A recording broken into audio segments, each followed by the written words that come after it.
आपका फिर से बहुत बहुत स्वागत है। इन लेक्चर सीरीज में हम श्रीमद् भगवत गीता को सिस्टमैटिकली पढ़ने का प्रयास कर रहे हैं। गीता महात्म्य में ये बताया गया है कि जहाँ निरंतर गीता का अभिनंदन होता है वहाँ श्री भगवान में एक निष्ठ भक्ति उत्पन्न होती है, अर्थात वहाँ कृष्ण की एक निष्ठ भक्ति उत्पन्न होती है। और संसार के दुखों से पीड़ित जिन मनुष्यों ने गीता का ज्ञान सुना है उन्होंने अमृत प्राप्त किया है और वे श्री हरि के धाम को प्राप्त हो चुके हैं। तो चलिए आज का गीता अध्ययन शुरू करते हैं। अर्जुन कहते हैं, हे कृष्ण, इन स्वजनों के समूह को देखकर, इन संबंधियों के समूह को देखकर मेरे अंग कांप रहे हैं, मेरा मुंह सूखा जा रहा है।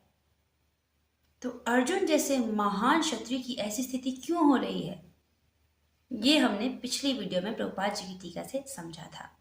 अर्जुन में ऐसे लक्षण किसी दुर्बलता के कारण नहीं हो रहा है, बल्कि उनके हृदय की कोमलता के कारण हो रहा है, जो कि एक शुद्ध भक्त का लक्षण है। प्रभुपाद जी कहते हैं कि एक दैवीय गुण है। किस दैवीय गुण की बात हो रही थी? करुणा। अब क्योंकि हम भगवत गीता पढ़ रहे हैं तो ये गुण हम में भी होना चाहिए। हमने पिछली वीडियो में ये भी डिस्कस किया था कि हृदय की कठोरता होती क्या है।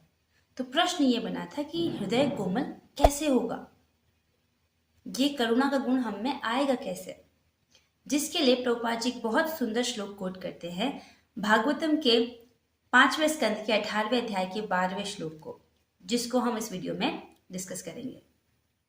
यस्यास्ति भक्तिर्भगवत्या किंचना सर्वैर्गुणैस्तत्र समासते सुरा हरावभक्तस्य कुतो महद्गुणा मनोरथेना सति धावतो बहिः। आइए श्लोक समझते हैं। यस्यास्ति, यस्य अस्ति, जिसकी है, क्या है? भक्तिर भगवती, भगवान में भक्ति, भगवान अर्थात भगवान श्री कृष्ण की भक्ति, जिसकी भगवान श्री कृष्ण में भक्ति है। कैसी भक्ति? अकिंचना, निष्काम भक्ति है, निस्वार्थ भक्ति है। यस्यास्ति भक्ति भगवत अकिंचना, जिसकी भगवान श्री कृष्ण में अकिंचन भक्ति है। अकिंचन यानी निस्वार्थ भक्ति है, निष्काम भक्ति है। मतलब भगवान के साथ बिजनेस नहीं कर रहे हैं कि मैं भक्ति कर रहा हूँ तो भगवान आप मुझे ये दीजिए बदले में, ऐसा नहीं। अच्छा, अगर भगवान कृष्ण की अकिंचन भक्ति करेंगे तो क्या होगा? सर्वैर्गुणैस्तत्र समासते सुरा, तो उसमें देवताओं के सारे गुण विद्यमान रहते हैं। उसमें देवताओं के सारे गुण आ जाते हैं, प्रकट हो जाते हैं। हराव अभक्तस्य कुतो महद्गुणा, हराव अभक्तस्य, जो हरि का भक्त नहीं है, कुतो महद्गुणा, उसमें कहाँ ये महान गुण होंगे? अगर उसमें गुण हैं भी तो भी वो भौतिक हैं, जिनका कोई मूल्य नहीं होता। क्यों, ऐसा क्यों कह रहे हैं? क्योंकि वो मनोरथेना सति धावतो बहि, वो मन के रथ पर सवार होकर, मनोरथेना सति धावतो बहि, उसका मन बाहर की ओर भागता है, माया की ओर भागता है। तो मन का रथ दो दिशाओं में चलता है, संकल्प विकल्प, एक ईस्ट एक वेस्ट, ये करना है ये नहीं करना। इतना सुंदर श्लोक है, एक बार फिर पढ़ते हैं। यस्यास्ति भक्तिर्भगवत्या किंचना सर्वैर्गुणैस्तत्र समासते सुरा हराव भक्तस्य कुतो महद्गुणा मनोरथेना सति धावतो बहिः। अनुवाद: जो भगवान के प्रति अविचल भक्ति रखता है उसमें देवताओं के सद्गुण पाए जाते हैं, किंतु जो भगवत भक्त नहीं है उसके पास भौतिक योग्यताएं ही रहती हैं, जिनका कोई मूल्य नहीं होता।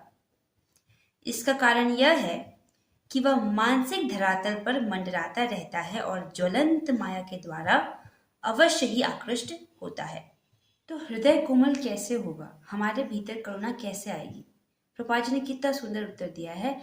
भगवान श्री कृष्ण की अकिंचन भक्ति करने से हमारे अंदर करुणा स्वतः ही आ जाएगी। सिर्फ करुणा नहीं, सारे दैवीय गुण, सारे जो गुण हैं, सद्गुण है, वो हमारे अंदर प्रकट हो जाएंगे। कैसे होंगे? जैसे जैसे हम भक्ति करेंगे, जैसे जैसे भगवान श्री कृष्ण के प्रति प्रेम जागृत होगा, वैसे वैसे हमारे दुर्गुण समाप्त होंगे और सद्गुण प्रकट होने लगेंगे। अकिंचन भक्ति का मतलब क्या है? बहुत सिंपल। आप भक्ति कर रहे हैं कृष्ण के प्रेम प्राप्ति के लिए, कोई इस भौतिक दुनिया में कुछ छोटी मोटी चीजों के लिए नहीं। आप भक्ति कर रहे हैं, आपके भक्ति का लक्ष्य एक है, कृष्ण का प्रेम। यानी मैं कृष्ण का हूं और मुझे कृष्ण को प्राप्त करने के लिए कृष्ण की भक्ति करनी है। मैं कृष्ण का हूं, मुझे कृष्ण के प्रेम को प्राप्त करने के लिए कृष्ण की भक्ति करनी है। ये हुई अकिंचन भक्ति। आचार्य जन हमको शुरू से बता रहे हैं कि भक्ति करते वक्त इंटेंशंस का बहुत इंपॉर्टेंट रोल है। जब भक्ति कर रहे हैं तो क्यों कर रहे हैं, वो हाईएस्ट लाभ के लिए एडवाइस किया जा रहा है। भक्ति करते वक्त आपका लक्ष्य होना चाहिए कि कृष्ण का प्रेम प्राप्त हो। ऐसा क्यों बोला जा रहा है, अकिंचन भक्ति करने को क्यों बोला जा रहा है? आइए इस बात को समझने के लिए भक्ति रसामृत सिंधु में श्री रूप गोस्वामी जी ने भक्ति की 9 स्टेजेस के बारे में बताया है कि जब हम भक्ति करते हैं तो भक्ति में प्रोग्रेस करते हैं तो 9 स्टेजेस आती हैं। आइए उन्हें समझते हैं। सर्वप्रथम श्रद्धा अर्थात शास्त्र वचनों में विश्वास होता है। उसके बाद साधु संग होता है। फिर भजन क्रिया प्रारंभ होती है। भजन क्रिया के बाद अनर्थ निवृत्ति, फिर निष्ठा, फिर रुचि, तदंतर आसक्ति और फिर भाव का उदय होता है। उसके बाद प्रेम प्राप्त होता है। रसिक गुरु की शरण में रहकर तदंतर जीव कृत कृत हो जाता है एवं श्री भगवान के धाम पहुंचता है। तो पहला स्टेज होता है श्रद्धा। श्रद्धा मतलब शास्त्र के शब्दों में विश्वास। आपको भगवद गीता के शब्दों में विश्वास है तभी तो आप सुन रहे हैं, तो यानी श्रद्धा। श्रद्धा के बाद अगला स्टेज आता है साधु संग। श्रद्धा के लेवल पर चैलेंजेस क्या आते हैं कि शुरुआत में श्रद्धा कोमल होती है, इसको बकरियों से बचाना होता है, यानी अभक्तों से बचाना होता है। अभक्त कुछ भी बोल देंगे कि अरे ये भगवद गीता क्या है, ऐसे ही कुछ भी किसी ने बोल दिया। क्या आपने भगवद गीता पढ़ी है? नहीं, तो फिर आप क्यों बोल रहे हैं? राइट? तो अभक्तों से नहीं सुनना है। और अपनी श्रद्धा को स्ट्रॉन्ग करने के लिए साधु संग, तो स्टेज 2 क्या है? साधु संग। भक्तों के संग में रहिए तो आपको भक्ति करना आसान लगेगा, जप करना आसान लगेगा। स्टेज नंबर 2 क्या था? पहले श्रद्धा, फिर साधु संग। जब हम साधु संग करते हैं तो फिर we go to the third level which is bhajan kriya. जब हम साधु संग में रहते हैं, भक्तों के संग में जाते हैं, तो हम उनको देख देख के सीखते हैं उनसे भक्ति करना कि भक्ति करते कैसे हैं। फिर हमारी भजन क्रिया शुरू होती है, दैट इज स्टेज नंबर 3। भजन क्रिया यानी भक्ति करना शुरू करते हैं। उसके बाद अनर्थ निवृत्ति, 4th स्टेज। जैसे जैसे हम भजन क्रिया कर रहे हैं तो हम अनर्थ निवृत्ति में पहुंच जाते हैं, 4th स्टेज। अनर्थ निवृत्ति मतलब मन के कषाय, जो मन में जो कचरा है वो सब साफ होने लगता है, बुरी आदतें छूटने लगती है। तो दैट स्टेज नंबर 4, अनर्थ निवृत्ति, अनर्थों से निवृत्ति। फिर जब हम अनर्थ निवृत्ति के बाद हम पहुंचते हैं निष्ठा पर। निष्ठा यानी स्टेडीनेस, मतलब आप कभी कर रहे हो कभी नहीं कर रहे हो ऐसा नहीं, रोज भक्ति कर रहे हो। निष्ठा, स्टेडीनेस। और गुरु महाराज जैसे बताते हैं कि सबसे पहले शारीरिक निष्ठा होती है कि रोज भगवद गीता पढ़नी है, रोज हरि नाम जप करना है, रोज भागवतम पढ़नी है। सबसे पहले शारीरिक निष्ठा होती है, आपको खुद से नियम अपने लिए आपको बनाना होता है। तो कहाँ पहुंचे हम? श्रद्धा, फिर साधु संग, साधु संग के बाद भजन क्रिया, उसके बाद अनर्थ निवृत्ति। ये 4 स्टेजेस। अनर्थ निवृत्ति के बाद हम पहुंच जाते हैं निष्ठा, स्टेडीनेस। आपकी भक्ति में स्टेडीनेस आ गई। तो जब भक्ति में स्टेडीनेस आ गई, आप रोज भक्ति करो तो क्या होगा? फिर आप नेक्स्ट लेवल पे पहुंच जाते हो, रुचि, यानी the level of higher taste. तब आपको हायर टेस्ट मिल जाता है। किसी को चीनी खानी अच्छी लगती है और किसी दिन यदि उससे कोई मिठाई दे दे, तो रसगुल्ला दे दे, रसमलाई दे दे, तो वो चीनी खाएगा? क्यों खाएगा? और वो रसमलाई खाएगा, रबड़ी खाएगा, राइट? वैसे ही हमको मटेरियल चीज़ों में अगर आसक्ति है, टेस्ट है, इसका मतलब हमारे पास हायर टेस्ट नहीं है। लेकिन रुचि के लेवल पर हमको हायर टेस्ट मिल जाता है। और जब हमें हायर टेस्ट मिलता है तब इन भौतिक चीज़ों के प्रति टेस्ट नहीं रहता। और जब रसमलाई मिल गई है तो क्यों चीनी खाएगा?